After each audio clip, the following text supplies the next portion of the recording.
kita, karena kebetulan saya juga ada di sini, dan sekali lagi terima kasih untuk kesempatan berbagi pelayanan lewat pemberitaan firman Tuhan pada pagi ini untuk menjadi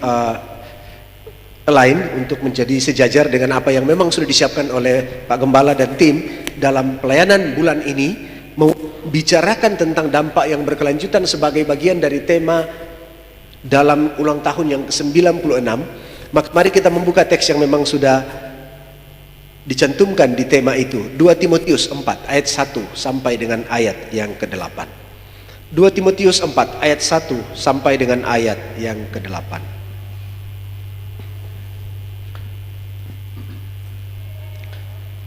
Saya baca ayat 1, jemaat Tuhan baca ayat 2, seterusnya kita bertanggapan sampai ayat 8. Saya mulai. Di hadapan Allah dan Kristus Yesus yang akan menghakimi orang yang hidup dan yang mati, aku berpesan dengan sungguh-sungguh kepadamu demi penyataannya dan demi kerajaannya.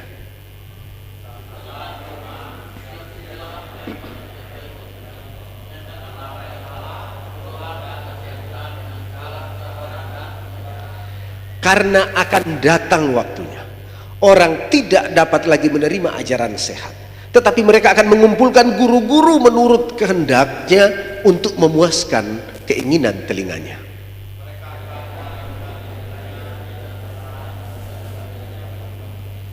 Tetapi kuasailah dirimu dalam segala hal, sabarlah menderita, lakukanlah pekerjaan pemberita Injil, dan tunaikanlah tugas pelayananmu.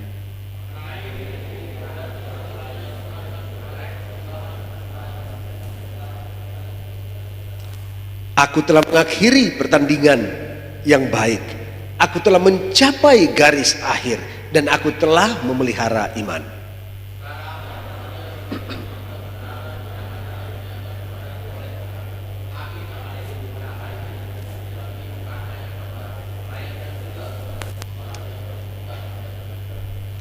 Amin. Bapak Ibu Saudara yang dikasihi Tuhan, mewujudkan tantangan dalam mewujudkan gereja yang berdampak secara berkelanjutan. Saya kira ini juga adalah bagian dari cerita firman ini, tulisan Paulus kepada anak rohaninya Timotius yang pada waktu itu ditempatkan di jemaat Efesus, sebuah jemaat yang sedang menghadapi pergumulan karena di sana ada penyembahan berhala terhadap dewi kesuburan yang merupakan dewi yang dipuja di Efesus. Dan olehnya kemudian ada begitu banyak nuansa mistis dan juga nuansa kalau terkait mistis ya juga sudah ada kuasa kegelapannya, juga ada the story of the originnya ya, ada cerita-cerita asal mula yang sebenarnya mitos-mitos yang dikumpulkan tetapi orang senang dengar. Saya ingat waktu saya kecil, saya ada waktu di mana tinggal dengan kakek nenek saya, dan setiap hari, setiap malam sebelum saya tidur, kakek nenek bergantian menceritakan kisah-kisah mistis. Kadang-kadang ada cerita kepahlawanan, pahlawan-pahlawan daerah, pahlawan yang mereka kenal di daerahnya. Pada masa itu kan ada perang-perang suku, perang-perang kelompok, subsuku, dan dia cerita, oh dulu ada pemberani di kampung ini, dia melawan si ini, dan seterusnya.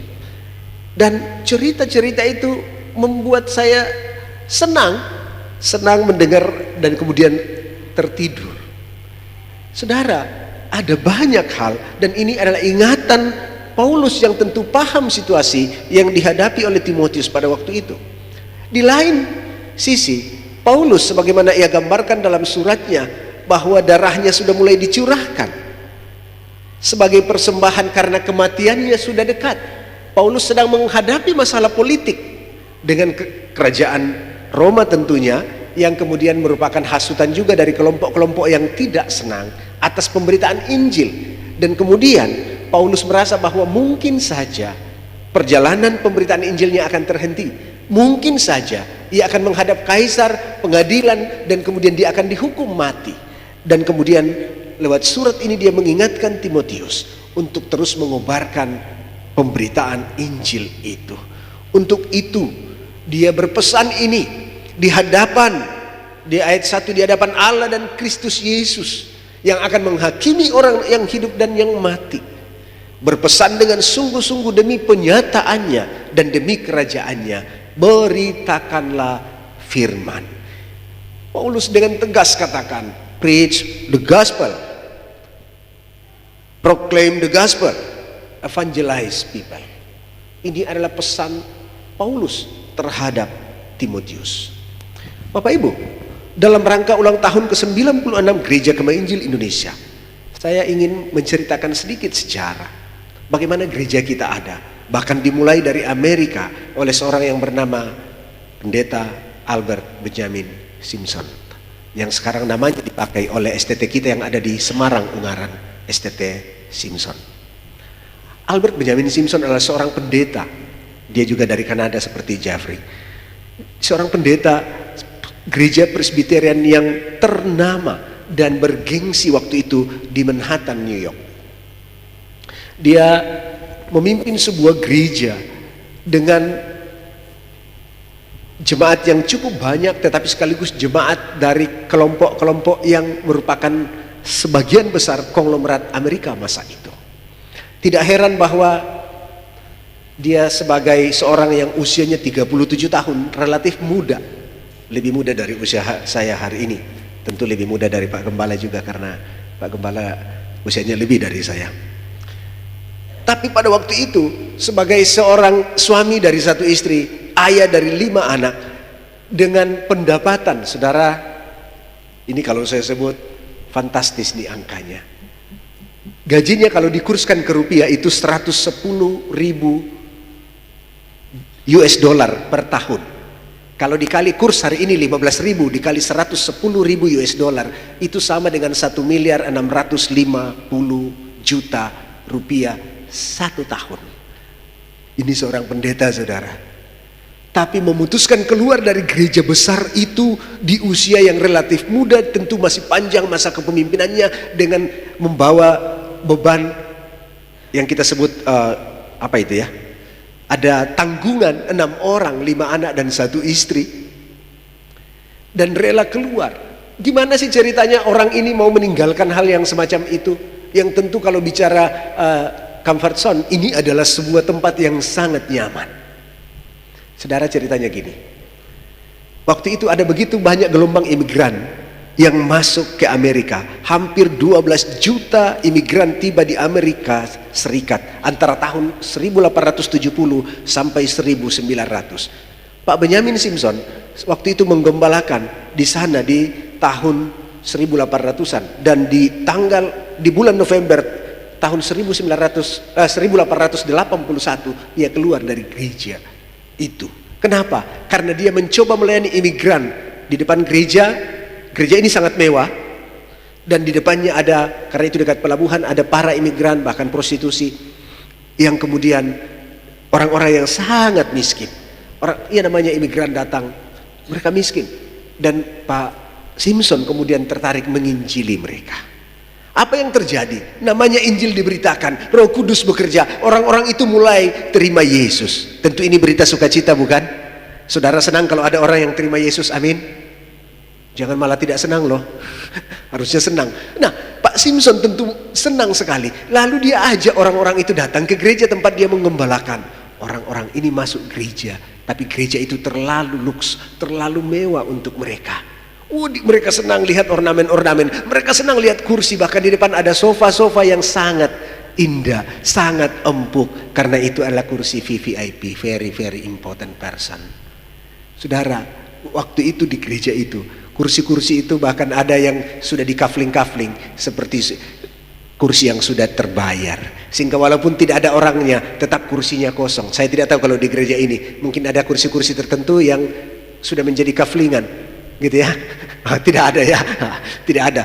Tapi dulu saya ingat kami satu jemaat dengan Pak Gembala sama-sama melayani sebagai WL waktu kami kuliah, dan ada beberapa tempat itu yang kita hafal ya.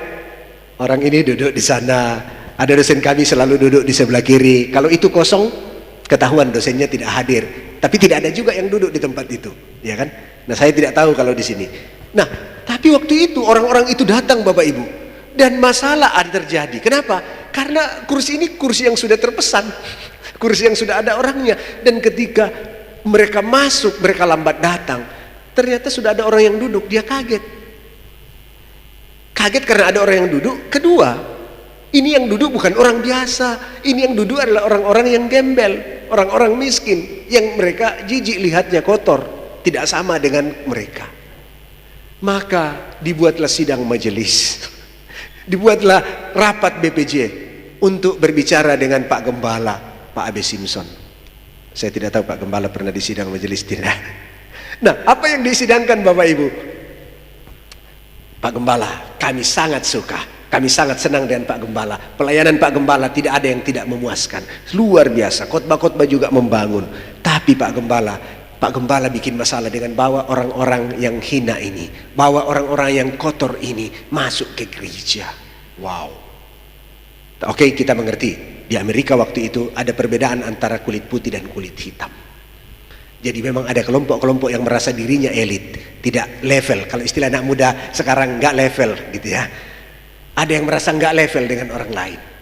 Nah, di sisi itu maka Pak Benyamin ditanya, Pak, kami tetap senang Bapak jadi gembala, tapi ada syaratnya. Pertama, kalau Bapak mau jadi gembala, Bapak usir orang-orang itu keluar. Yang kedua, Bapak tidak usir orang-orang itu keluar, Bapak keluar dan juga orang-orang itu akan ikut. Saudara tahu mana yang dipilih Pak Simpson? Dia pilih yang kedua dan meninggalkan upah 1 miliar 650 juta per tahunnya. Saudara, saya bangga dengan orang yang semacam ini. Dan dalam perkembangan gereja, dia kemudian membuat kelompok yang disebut The Alliance. Dia adalah yang mendirikan Gospel Tabernacle Church, yang di Indonesia kita sering sebut sebagai Gereja Kemah Injil Indonesia. Tetapi yang dia bentuk adalah sebenarnya Alliance, itu adalah perkumpulan-perkumpulan orang-orang yang punya visi yang sama dengan dia untuk menjangkau jiwa-jiwa yang terhilang. Maka terbentuklah, hari ini kita kenal sebagai CNMA, The Christian and Missionaries Alliance. Itu adalah perkumpulan misionaris dari berbagai gereja denominasi yang punya hati untuk menjangkau dunia demi Injil, dengan pekabaran Injil. Maka terjadilah gelombang, ada yang disebut sebagai sacrifice and expansion. Itu adalah pengorbanan dan pengembangan di tahun 1919 sampai 1946. Disitulah The Christian and Missionaries Alliance itu bertambah besar dan menjelang Perang Dunia. Dan Pak Robert Jeffrey, pendiri Gereja Kemah Injil Indonesia, pendeta Dr. Robert Alexander Jeffrey, adalah seorang misionari yang sedang melayani di Tiongkok. Pada waktu itu ia melihat gelombang imigran juga dari Tiongkok datang ke Indonesia, maka dia mau menjangkau sampai ke Indonesia. Masalah adalah karena Perang Dunia mulai, terjadi krisis. Lalu CMA tidak punya uang untuk mengutus beliau. Apa yang beliau buat, saudara? Beliau pulang ke Kanada. Dia adalah pewaris Toronto Magazine, surat kabar di Kanada waktu itu. Ayahnya adalah pengusaha surat kabar itu. Dia pulang dan jual sahamnya. Dia bersaudara dengan seorang yang bernama William Jeffrey. Dia menjual sahamnya, lalu dia datang ke Indonesia, membeli aset di Indonesia.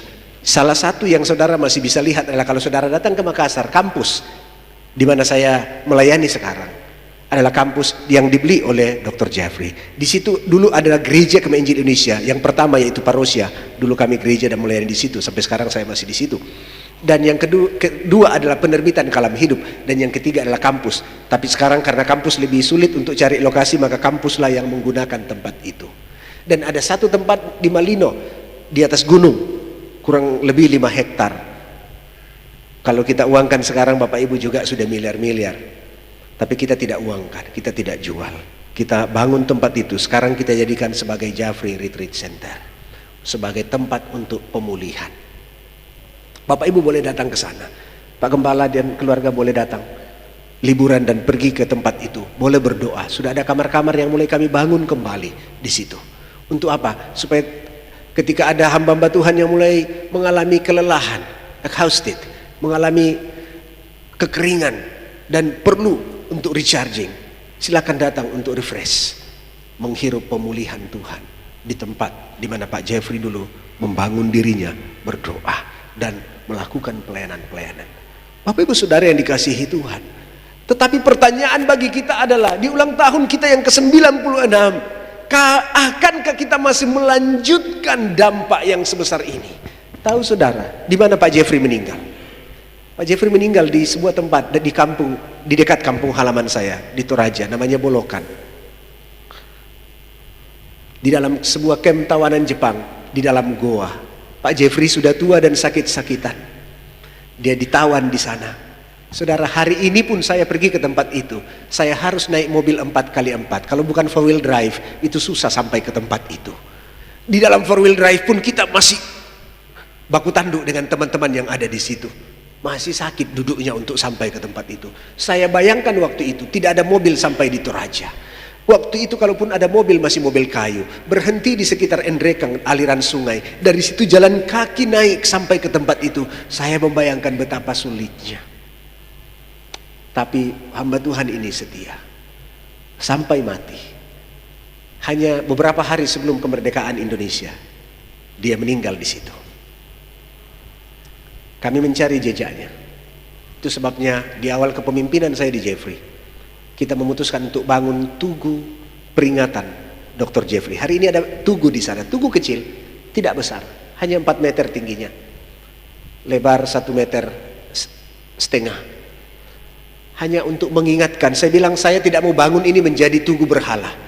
Ini hanya untuk menjadi tugu peringatan, untuk diingat oleh generasi gereja Kemah Injil di mana saja. Karena kita punya sejarah bahwa ada orang-orang yang punya hati pelayanan, misi yang sedemikian, yang membuat kita boleh ada hari ini dan boleh menikmati pelayanan gereja Kemah Injil hari ini. Di bawah beliau tidak hanya gereja kita Bapak Ibu, lebih dari 7 denominasi gereja di Indonesia dibawa atau kemudian lahir dari pelayanan Bapak Dr. Jeffrey. Salah satu gereja adalah gereja Tionghoa di Makassar, namanya Gereja Kebangunan Kalam Allah, GKKA. Itu sebuah gereja yang besar, dibangun langsung dengan mendatangkan muridnya dari CFMU, Chinese Foreign Mission Union di Hong Kong, dan membangun gereja itu. Sekarang kita bermitra baik dengan mereka. Dan ada gereja-gereja yang lain. Ada di Manado, ada di Sangir, ada di Toraja namanya Kibait. Kalau saudara dengar Kibait, itu adalah dari Jeffrey. Oke. Menara Injil, Bahtera Injil, GP Kris, GPMI, ada banyak gereja yang lahir dari pelayanan beliau. Saudara, kalau gereja Kemah Injil saja kan kita sudah ribuan Bapak Ibu. Setelah mengalami banyak masalah kita masih 2 ribuan lebih. Oke. Yang lain, saya bayangkan kalau digabung-gabung itu 10 ribuan gereja. Gereja di sini di Indonesia itu di bawah pelayanan. Tapi pertanyaan hari ini, akankah ini berlanjut?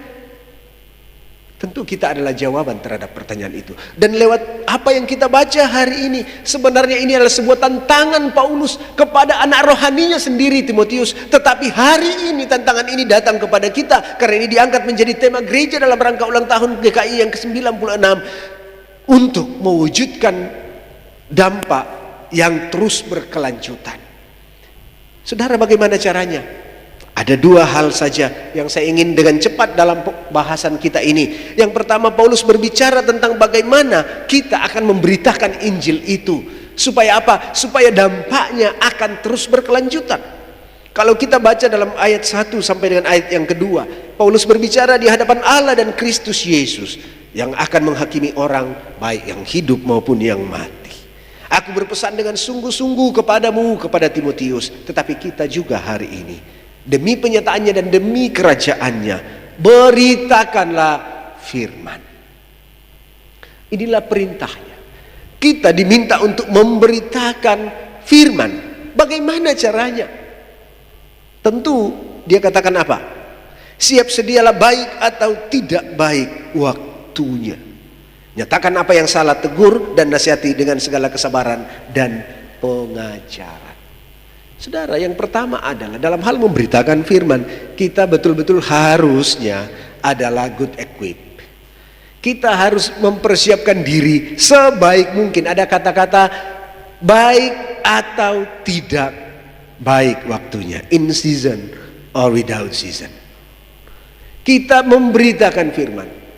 Ini tidak berarti bahwa kalau begitu tidak perlu sekolah. Bukan, kita perlu sekolah karena kita perlu mempersiapkan diri. Justru karena kita sekolah, kita benar-benar siap.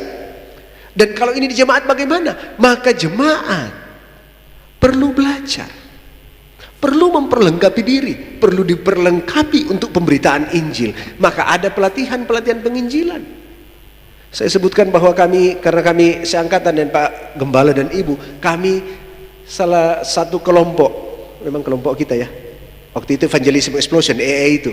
Meskipun kadang-kadang dipleset-plesetkan EE, tapi kami bangga pernah menjadi bagian itu dan menjadi pelopor penggerak, termasuk kampus-kampus di Makassar. Waktu itu ada jaringan doa nasional, ada jaringan doa mahasiswa, dan seterusnya.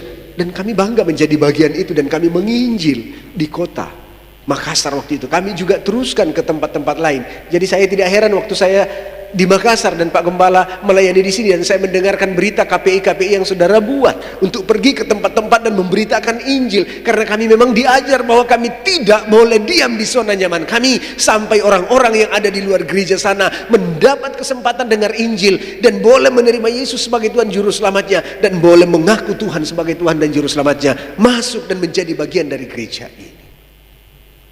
Dan ini adalah tujuan kita. Amin. Bapak Ibu sepakat nggak? Tetapi Bapak Ibu, ini memerlukan Bapak Ibu. Tidak bisa kalau hanya Pak Gembala yang semangat. Tidak bisa kalau hanya majelis yang semangat, BPJ yang semangat. Butuh orang. Tim Keller katakan, jika di satu gereja ada 10% jemaat yang dengan rela diperlengkapi untuk memberitakan Injil, pasti gereja itu akan mengalami apa yang disebut growth, apa yang disebut pertumbuhan. Jadi Bapak Ibu ceklah berapa banyak kita yang benar-benar memberikan diri untuk diperlengkapi. Yang kedua adalah, bagaimana kita akan memberitakan Injil? Paulus berbicara bahwa masa itu adalah masa di mana ada banyak dongeng, ada banyak mitos, dan ada orang-orang yang senangnya dengar mitos-mitos, senangnya dengar dongeng-dongeng. Saya tidak tahu di sini. Kita datang dari generasi yang berbeda. Hari ini ada generasi masih ada baby boomer, saya lihat masih ada milenial, dan juga ada generasi Z. Oke? Kita datang dari generasi berbeda, selera telinga kita berbeda-beda. Termasuk dalam hal nyanyian. Kelompok boomers nyanyiannya beda, kelompok millennials nyanyiannya beda, kelompok Gen Z nyanyiannya beda lagi. Jadi kalau ada perbedaan lagu-lagu di gereja, itu soal biasa Bapak Ibu. Anggaplah itu seperti perbedaan selera makan. Waktu kita masuk rumah makan, ada yang mau nasi goreng, ada yang mau mie goreng, ada yang mau yang kuah-kuah, ada yang mau sayur bening. Itu biasa saja. Tetapi intinya adalah kita sama-sama butuh makan, ya kan? Bapak Ibu, kita perlu menyampaikan Injil secara cerdas. Kenapa? Karena kita berhadapan dengan orang-orang, bahkan kita di Indonesia mengakui agama-agama secara resmi, agama yang berbeda. Kita berhadapan dengan orang-orang yang berbeda, dengan latar belakang background yang berbeda. Maka kita perlu secara cerdas mendatangi mereka. Tidak bisa hari ini ada hukum yang mengatur. Kita tidak boleh berbicara dan mencela agama seseorang, karena itu akan menjadi penistaan agama. Tetapi tidak ada larangan bagi kita untuk menceritakan dan bersaksi mengenai iman kita juga. Tidak ada larangan. Semua agama melakukan itu, tetapi kita perlu melakukannya secara cerdas. Itulah sebabnya sekolah-sekolah teologi masih dibutuhkan. Itulah sebabnya pelatihan-pelatihan ada dan sering didatangkan juga ke gereja-gereja. Jadi gereja perlu dilatih untuk itu.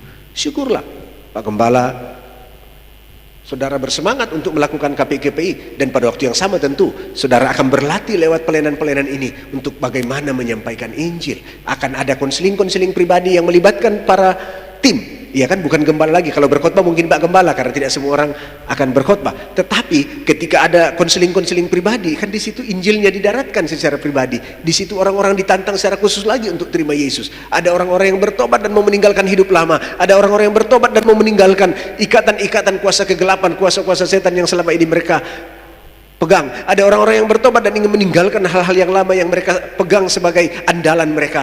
Dan itu terjadi dalam konseling-konseling pribadi. Tetapi saudara harus dilatih untuk itu, dan saudara harus melakukan dengan cerdas. Dan yang ketiga adalah harus praktikal. Kenapa perlu praktikal? Karena Bapak Ibu akan datang waktunya, kata firman Tuhan, orang hanya mau mencari guru-guru yang memuaskan telinganya. Tetapi ayat 5, Di situ ingatan Paulus adalah kuasai dirimu dalam segala hal, sabar menderita, lakukan pekerjaan pemberitaan Injil dan tunaikan tugas pelayananmu. Bapak Ibu, ada pernyataan, satu perbuatan baik 1000 kali lebih nyaring dari perkataan baik. Satu perbuatan baik 1000 kali lebih nyaring daripada perkataan baik. A good action 1,000 more louder than a good word. Saudara, kalau kata-kata kita saja yang manis-manis, ya itu biasa. Saudara harus dukung dengan hal yang praktis yang bisa orang lihat untuk membedakan kita dengan orang lain yang dari dunia atau orang lain yang mengikut dunia ini. Sehingga saudara, orang melihat bagaimana kita di rumah, bagaimana kita sebagai suami istri, bagaimana kita berbicara kepada istri, bagaimana istri berbicara kepada kita, bagaimana kita berbicara kepada anak-anak, bagaimana anak-anak berbicara kepada kita, bagaimana kita hidup, bagaimana kita bangun, bagaimana kita bekerja, bagaimana kita menggunakan keuangan kita, dan seterusnya. Bagaimana kita memperlakukan orang di sekitar kita. Saudara, hari ini saya masih tergabung dalam sebuah pelayanan yang Life International Ministry untuk menjangkau anak-anak muda. Tergabung dalam pelayanan ini di Asia Pacific Region sebagai seorang fasilitator dan mobilisator anak muda. Saya bangga karena saya bisa pergi untuk melihat anak-anak muda di jalanan, di tempat-tempat olahraga, di mall kalau kami di kota ada mall-mall di mana anak muda penuh, di pantai-pantai ada anak muda penuh, di mana anak-anak itu ada termasuk di lampu-lampu merah, the street kids. Saudara, kami pergi ke tempat di mana anak-anak itu ada. Kenapa? Karena kita butuh hadir di sana. Ini adalah disertasi saya, Bapak Ibu. Kalau anak-anak muda tidak mau datang ke gereja, komitmen kami adalah kami akan menghadirkan gereja di tengah-tengah komunitas anak muda itu. Saudara, tapi menghadirkan gereja di tengah-tengah komunitas tidak bisa kita bawa gedung ini pergi-pergi. Yang kita bisa hadirkan adalah diri kita. Bagaimana kita ada di sana dan menjadi model, a good model, sebuah teladan yang dapat mereka lihat secara langsung. Kita ada di dunia yang sama, karena kalau kita bicara kesucian di gereja, ya memang siapa yang datang dan berbuat dosa di sini. Oke, tapi kalau kita bicara di dunia yang umum, orang selalu merasa, Pak Pendeta bicara kudus itu di gereja saja. Kalau di kantor DPR tidak cocok bicara kudus. Ya kan? Kalau di kantor kami tidak cocok bicara kudus, kalau di pemerintahan tidak cocok, kalau di bisnis, di marketing tidak bisa bicara kudus. Kenapa tidak bisa bicara kudus? Oh, karena kalau di sini kan tidak ada untungnya, Pak, kalau bicara kudus. Wah, ini kan persoalan, Bapak Ibu. Kita harus being praktikal. Kita harus menghadirkan secara praktis pengalaman-pengalaman keberimanan kita untuk menjadi kesaksian yang dilihat orang lain, sehingga waktu kita membicarakan Injil itu akan disaksikan dan mereka akan katakan, yes, saya mau, saya lihat hidup kamu berbeda dengan saya.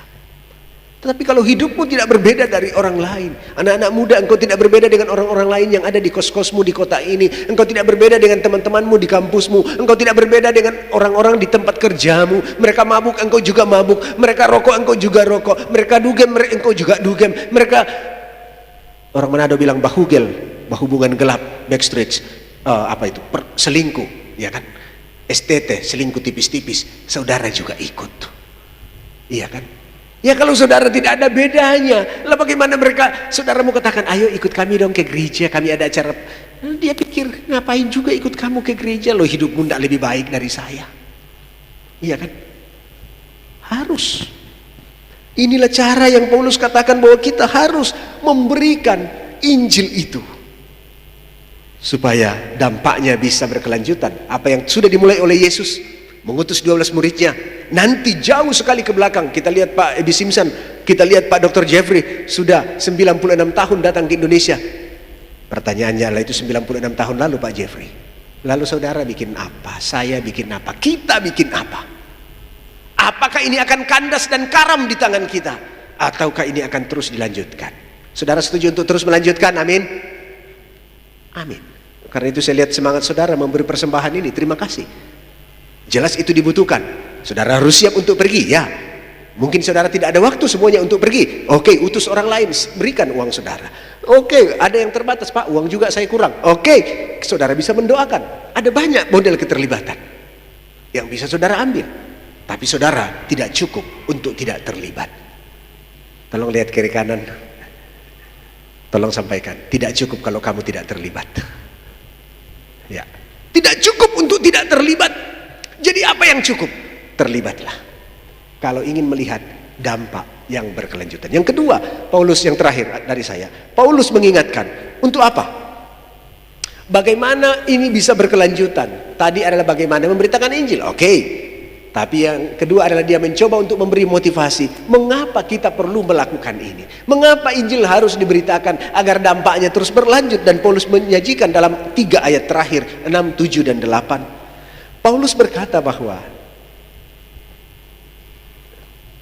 darahku sudah mulai dicurahkan saat kematianku sudah dekat. Paulus menyadari adanya sebuah batasan waktu, limited of time. Untuk apa? Bagi hidupnya. Ada waktu yang membatasi untuk dia melakukan ini, dan karena itu sekarang dia mendorong Timotius, mendorongnya untuk melakukannya. Saudara tidak akan melakukan sesuatu ini kalau saudara tidak terlalu yakin bahwa ini sedang mendesak. Saudara, mungkin ada saudara yang sudah orang tuanya sudah tidak ada, dan sebelum orang tua saudara tidak ada, dia memanggil anak-anak untuk datang dan dia memberikan kata-kata terakhir. Saudara, ingat Paulus ada di masa itu. Biasanya kata-kata terakhir adalah kata-kata terbaik.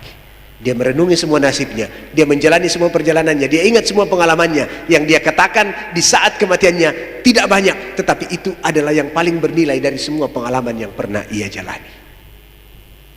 Paulus katakan, Timotius, engkau muda. Oke, aku juga pernah muda. Kalau engkau energik, aku juga sangat energik. Aku melawan banyak orang untuk memberitakan Injil. Bahkan aku berkata seperti orang gila, celaka aku kalau aku tidak beritakan Injil. Tapi ternyata sampai di situ pun aku tetap hanya manusia lemah. Aku punya batasan. Ada cerita di 7 Days of Life. Saudara, semua orang memiliki umur yang terbatas. Seperti 7 hari kehidupan. Saya bayangkan begini Bapak Ibu. Kalau umur saudara 10 tahun tapi tidak ada di sini, sudah pergi ke sekolah minggu, itu berarti hidup saudara dimulai dengan hari Senin. Oke? Kan ada 7 hari toh. Senin, Selasa, Rabu, Kamis, Jumat, Sabtu, weekend, dan akhirnya Minggu, hari perhentian, hari peristirahatan. Alkitab berkata umur manusia itu 70 tahun. Kalau lebihnya ya 80 tahun, tapi penderitaan juga kadang-kadang. Nah, anggaplah 7 hari. Saudara 10 tahun hari Senin. Kalau umur saudara 20 tahun, di sini ada yang mau 20 tahun. Hidup saudara hari Selasa. Yang 30 tahun hari Rabu. Yang 40 tahun hari Kamis. Kalau 45 ya sudah Kamis sore lah, ya kan, menjelang Jumat. 50 saudara sudah hari Jumat. 60 saudara hari Sabtu. Besoknya hari perhentian, istirahat. Saudara paham? Berapa lama kita dari hari Senin ke Minggu saudara? Kadang-kadang tidak terasa dan sudah lewat lagi. Oke. Betapa cepatnya hari-hari hidup berlalu. Betapa singkatnya batas waktu kita. Oke, saudara yang 20 tahun, 30 tahun berkata, enggak apa-apa Pak Pendeta, saya masih muda. Iya saudara. Saudara tahu bahwa harus sampai 60 tahun, 70 tahun baru istirahat. Masalahnya, tadi Pak Gembala sudah doakan. Ada teman kita, rupanya ada 2 di sini. Ya, ada yang satu sudah hari Sabtu, masuk hari perhentian. Tetapi yang satu ternyata baru hari Rabu. Pak Anggri Leksi, baru 33 tahun. Masih hari Rabu. Tapi sudah berpulang saudara. Jadi jangan juga bilang, oh saya masih muda Pak Pendeta. Oh bukan. Hari panggilan Tuhan tidak tahu hari Senin, Selasa, Rabu sampai Sabtu. Bahkan hari Minggu pun beberapa waktu yang lalu. Ada teman kami pendeta di Sangatta, Kalimantan Timur. Sementara berkhotbah seperti saya begini, dia tumbang di atas mimbar bahkan sebelum khotbahnya selesai. Andai kata kita bisa tahan, saya mau bilang, Tuhan kasih selesai kau dong itu khotbahnya dulu. Masalahnya adalah ketika dia tumbang sementara khotbah, siapa yang lanjutkan khotbah? Kan jadi batal, jadi kacau itu ibadah, ya kan? Tapi namanya panggilan Tuhan, tidak ada yang tahu. Saudara tahu, hidup kita semua terbatas. Tolong lihat kiri kanan, tolong bantu saya katakan, ingat hidupmu terbatas. Ya, maka kita harus terlibat Bapak Ibu. Yang kedua, mengapa kita harus melakukannya? Paulus berbicara ayat 6, ayat 7. Aku telah apa? Bisa bantu baca ayat 6, 1, 2, 3. Ayat 7. Ayat 7, 1, 2, 3.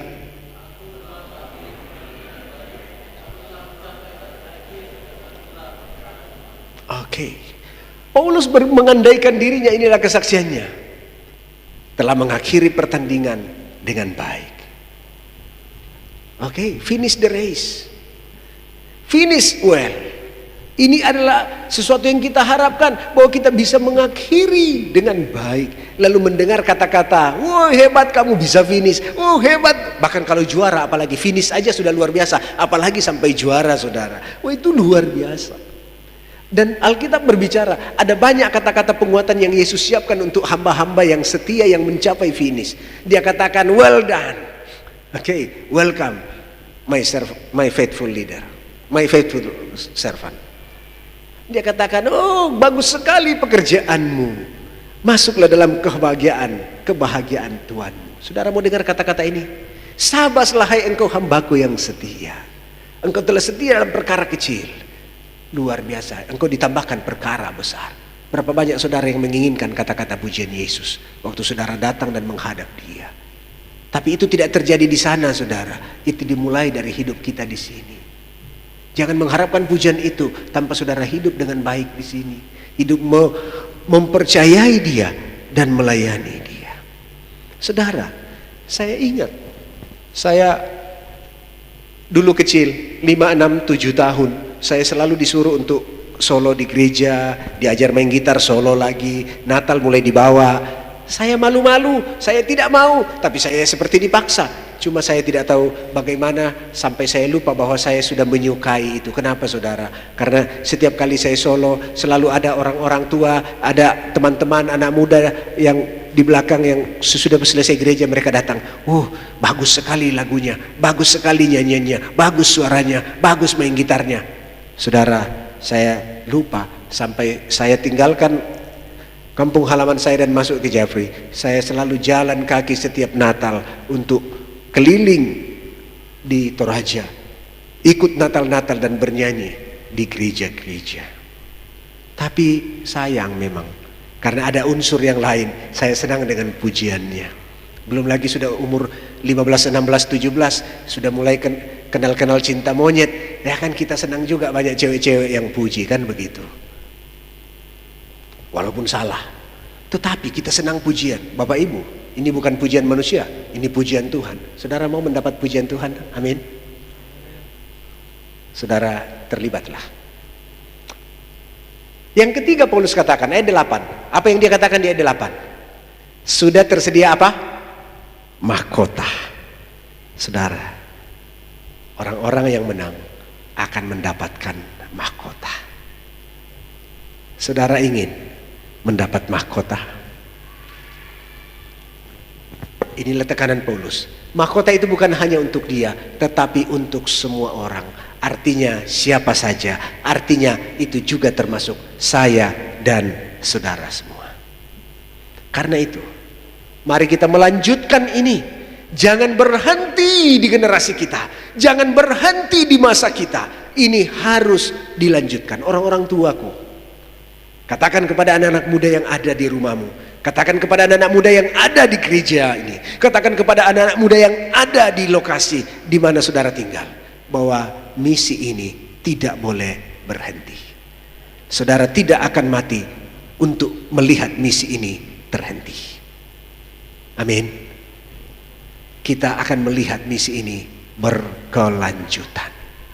Selamat meneruskan dampak yang lebih lanjut. Tuhan menolong saya, menolong saudara, menolong dalam kebangkitan Gereja Kemah Injil Indonesia, termasuk Gereja Immanuel Sintang di tempat ini. Tuhan memberkati saudara. Kita berdoa. Tuhan Yesus, terima kasih banyak. Kami sudah